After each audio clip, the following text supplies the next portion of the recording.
बन पाएगी, अदरवाइज आपकी आईडी नहीं बनेगी। ठीक है, इसके लिए दो प्रोसेस है। पहला प्रोसेस क्या है, आप अपने मोबाइल के अंदर डिजिटल लॉकर नाम की जो ऐप है वो इंस्टॉल कर लीजिए। ठीक है, और दूसरा आप कंप्यूटर के थ्रू कर सकते हो।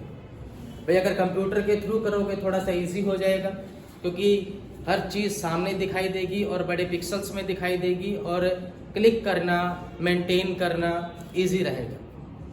ठीक है, अगर आप मोबाइल से करते हो तो ऐप का नाम है डिजिटल लॉकर, याद रह जाएगा। तो इसके लिए सबसे पहले करना क्या होगा, अगर मान लो मोबाइल में डालते हो तो डिजिटल लॉकर नाम की जो ऐप है वो इंस्टॉल कर लीजिए।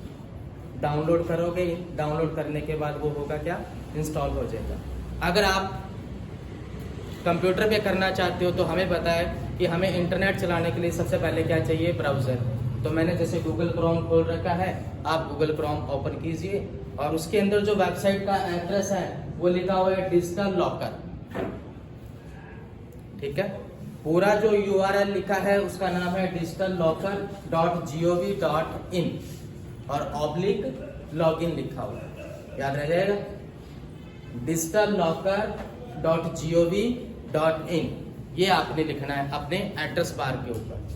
अगर आप मोबाइल में भी चलाते हो, गूगल क्रोम ओपन कीजिए और उसके ऊपर क्या लिखोगे, डिजिटल लॉकर। वेबसाइट का नाम भी अगर याद ना रहे तो सबसे पहले क्या लिखना है, एड्रेस बार पर डिजिटल लॉकर ही लिखना है। जैसे आप डिजिटल लॉकर लिखते हो तो सबसे पहला जो प्रोफाइल आएगा, सबसे पहला जो हाइपर लिंक आएगा, आपने उसके ऊपर क्लिक करना है। जैसे उसके ऊपर क्लिक करोगे यही पेज आपका ओपन होगा। ठीक है, मैंने कंप्लीट URL लिखा है जिसका नाम क्या है, digitalllocker.gov.in। ठीक है, जैसे आप ये ओपन करते हो कुछ इस तरह से पेज आपको दिखाई देगा। ठीक है, अब इसने दो ऑप्शन दे रखे हैं, एक तो मोबाइल नंबर और एक आधार और ऑब्लिक में यूजर नेम दे रखा है। अगर हम पहले से रजिस्टर्ड हैं, अगर हम रजिस्ट्रेशन करवाते हैं, या तो आप अपने आधार नंबर से करवाते हो या अपने मोबाइल नंबर से करवाते हो। ठीक है, अगर हम फ्रेशर हैं तो हम क्या करेंगे, यहाँ साइन अप का ऑप्शन है जो ये लिखा हुआ दिख रहा है, सेम एज इट इज आपको स्क्रीन पर दिखाई देगा जब आप लॉगिन करोगे। यहाँ साइन अप लिखा है, आपने साइन अप पर क्लिक करना। जैसे साइन अप पर क्लिक करते हो कुछ इस तरह का आपको एक फॉर्मेट दिखाई देगा, जिसपे सबसे पहले क्या लिखा हुआ है, full name, date of birth, gender, mobile number, email ID और 6 डिजिट का सिक्योरिटी पिन। ठीक है, आपने अपनी डिटेल यहाँ फिल करनी है और डिटेल वो फिल करनी है जो जेन्युइन है, यानी जो आधार नंबर के साथ है और जो आपकी 10वीं या 12वीं की मार्कशीट पर लिखी हुई वो डिटेल आपने फिल करनी है। तो सबसे पहले क्या है, पूरा नाम, जो भी आपका नाम है, कैपिटल में है, स्मॉल में है, स्पेस देके वो पूरा का पूरा यहाँ विदिन कंप्लीट लिखोगे जो सही है।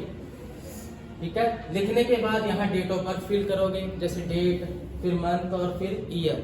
उसके बाद जेंडर, फीमेल, मोबाइल नंबर, हो सके तो मोबाइल नंबर वो भरना जो आधार नंबर के साथ जुड़ा हुआ है। ठीक है, याद रह जाएगी कि अगर आधार नंबर के साथ जो मोबाइल जुड़ा हुआ है उसका एक OTP आएगा जो आपके लिए इजी रहेगा। ठीक है, तो यहाँ पर एक मोबाइल नंबर डाल दीजिए और अपनी जो भी ईमेल आईडी आपने बनाई है या है वो ईमेल आईडी यहाँ डाल दीजिए। डालने के बाद सिक्योरिटी पिन जो भी आप लगाना चाहते हो, हाँ, सिक्योरिटी पिन लगाने के बाद आपने क्या करना है, नेक्स्ट कर देना है। जैसे नेक्स्ट करोगे तो इस तरह का एक वेरीफाइड मोबाइल OTP, यानी जो प्रोफाइल आपने भरा है फर्स्ट पेज का, उसमें जो मोबाइल नंबर दिया है उसकी कंफर्मेशन करने के लिए OTP मांग रहा है। 6 डिजिट का OTP आएगा, यहाँ फिल कीजिए और उसके बाद आपने क्या करना है, सबमिट कर देना। जैसे सबमिट किया, नेक्स्ट प्रोफाइल ओपन हो जाएगा। यहाँ क्या करना है, आपने आधार नंबर को वेरीफाई करना है, यानी आप अपना आधार नंबर इसके साथ अटैच करना चाहते हैं। अब आपने क्या करना है, जो आपका आधार नंबर है वो यहाँ लिखिए, पूरा लिखने के बाद नेक्स्ट करना है। जैसे नेक्स्ट पर क्लिक करते हो तो आधार नंबर के साथ कोई ना कोई मोबाइल नंबर आपका जुड़ा हुआ है, उस मोबाइल पर एक OTP आता है 6 डिजिट का, वो OTP यहाँ पर आपने फिल करना है। फिल करने के बाद आपने क्या करना है, सबमिट। जैसे ही सबमिट करोगे, जैसे OTP लिखा है, सबमिट कर कुछ इस तरह से दिखाई देगा। ये मेरे 2 पेज हैं, ठीक है। लेकिन आएगा एक पेज, जो ऊपर वाला लिखा ना गेट नाउ, ये वाला पेज आपके सामने ओपन हो जाएगा, ठीक है। यानी ये क्या कहता है कि जैसे ही गेट नाउ पे क्लिक करोगे ये सेकंड पेज ओपन कर देगा, जो कि क्या है आपका एबीसी कार्ड। इसके ऊपर आपका नाम, आपकी डेट ऑफ बर्थ, ठीक है, जो मैंने ग्रीन किया हुआ है आपने देखा होगा, यहाँ पर लिखा हुआ है जो आधार पर नाम है वो, जो आपका डेट ऑफ बर्थ है, जो आपका जेंडर है, ये वही आएंगे जो आपने स्टार्टिंग में फिल किया, ठीक है। कोई चेंजेस नहीं होगा इसमें। एक और प्रेस फिल करने के बाद ये सारी की सारी इंफॉर्मेशन आपको भरनी होगी, जिसमें नाम, आपका डेट ऑफ बर्थ, आपका जेंडर, ये तो पहले से होगा।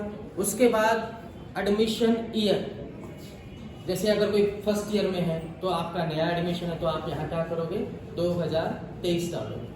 अगर कोई सेकंड ईयर में है तो इस यूनिवर्सिटी में एडमिशन कब हुआ 2022 में। अगर कोई थर्ड ईयर में है तो एडमिशन कब हुआ, किसी का 2021 होगा, किसी का 2020 होगा, तो वो यहाँ पर आपने एडमिशन ईयर भरना है। उसके बाद आइडेंटिटी टाइप मांगेगा कि आप जो एडमिशन ईयर भर रहे हो उसका टाइप क्या है, आइडेंटिटी क्या है। भी हमें पता है अगर मैं यूनिवर्सिटी में इनरोल हूँ तो मेरा कोई ना कोई इनरोलमेंट नंबर होगा, तो आपने क्या भरना है यहाँ इनरोलमेंट टाइप, याद रह जाएगा, ठीक है। जो मान लो पुराना स्टूडेंट है, जैसे सेकंड ईयर में है, थर्ड ईयर में है या मास्टर्स डिग्री कर रहा है, तो यहाँ पर इनरोलमेंट नंबर भरोगे जो भी आपका है, और उसका नंबर डाल के आपने नेक्स्ट क्या करना है। यहाँ पर एक ऑप्शन और है इंस्टीट्यूशन नेम, भाई हम किसमें स्टडी कर रहे हैं, महाराजा गंगा सिंह यूनिवर्सिटी, तो आपने वहाँ चूज करना है महाराजा गंगा सिंह यूनिवर्सिटी। और उसके बाद क्या टिक करना है गेट नाउ डॉक्यूमेंट, इस पर क्लिक करते ही आपका एबीसी कार्ड तैयार हो जाएगा। याद रह जाएगी मेरी बात। ये तो वो लोग हैं जिनका पुराना एडमिशन है। अगर जो फर्स्ट ईयर में है तो उनका तो नया एडमिशन होगा, तो वो यहाँ क्या करेंगे न्यू एडमिशन का चूज करेंगे, और उसके बाद आप अपना कोई भी एक यूनिक नंबर डाल देंगे। कोशिश करना आधार का नंबर ही डाल दें, क्योंकि लाइफ टाइम कभी चेंज नहीं होगा। तो आप आधार का नंबर डाल के और इंस्टीट्यूट जो है आपका महाराजा गंगा सिंह यूनिवर्सिटी भरना और गेट नाउ पर क्लिक कर देना। जैसे आप गेट नाउ पे क्लिक करोगे आपका एबीसी कार्ड यहाँ दिखाई देगा,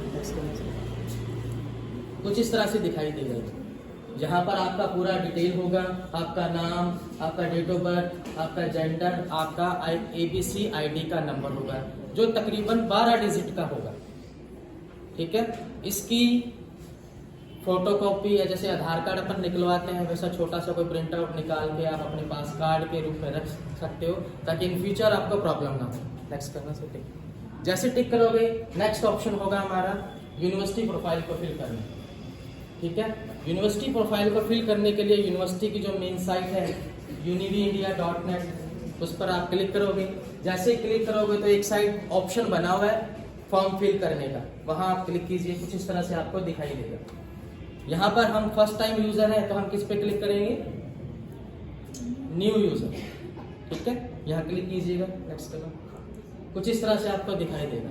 आपको जो 12 डिजिट का नंबर मिला है एबीसी आईडी का, वो यहाँ फिल कीजिए और उसके बाद गेट एबीसी आईडी डिटेल, बस इतना सा काम।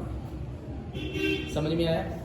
यही काम आप अपने मोबाइल के थ्रू भी कर सकते हो। इसके लिए आपको करना क्या होगा, डिजी लॉकर नाम की जो ऐप है वो आप अपने मोबाइल में डालिए। जैसे ही डालते हो आधार को लिंक कीजिए। लिंक करने के बाद जो भी डॉक्यूमेंट आपको चाहिए, उसका रोल नंबर, उसकी यूनिवर्सिटी का नाम, ठीक है, और ईयर कौन सा था, उस पर आप क्लिक कीजिए। आपको कंप्लीट डॉक्यूमेंट वहाँ पर मिल जाएगा। चाहे आपका पैन कार्ड है, चाहे आपका लाइसेंस है, ठीक है, चाहे आपकी 10वीं की मार्कशीट है, चाहे आपका 12वीं का, या कोई भी डॉक्यूमेंट, ऑफिशियल डॉक्यूमेंट जो गवर्नमेंट है वो आपको यहाँ पर मिल जाएगा। बस शर्त है वो 2014 के बाद का होना चाहिए। 2014 से पहले का कोई भी डॉक्यूमेंट यहाँ नहीं मिलेगा। 2014 के बाद का जो भी डॉक्यूमेंट है आपका, वो आप डिजिटल लॉकर पर प्रोवाइड करवा सकते हो, क्योंकि डिजिटल लॉकर गवर्नमेंट की एक ऑफिशियल वेबसाइट है, पूरी तरह ऑथोराइज है, ठीक है। इससे कोई भी डॉक्यूमेंट आप निकालते हो वो वैलिड है, ठीक है। आप उसका जिरोक्स निकाल के आप अपना काम चला सकते हो। समझ में आ गया? ये आपका एबीसी कार्ड आपको इस तरह से बनाना है। विदाउट एबीसी कार्ड के आप यूनिवर्सिटी का फॉर्म नहीं भर सकते। 28 तारीख लास्ट है डेट का, इंतज़ार मत करना, क्योंकि हमारी यूनिवर्सिटी लेट फीस ज़्यादा लेती है, पहले बता देते हैं।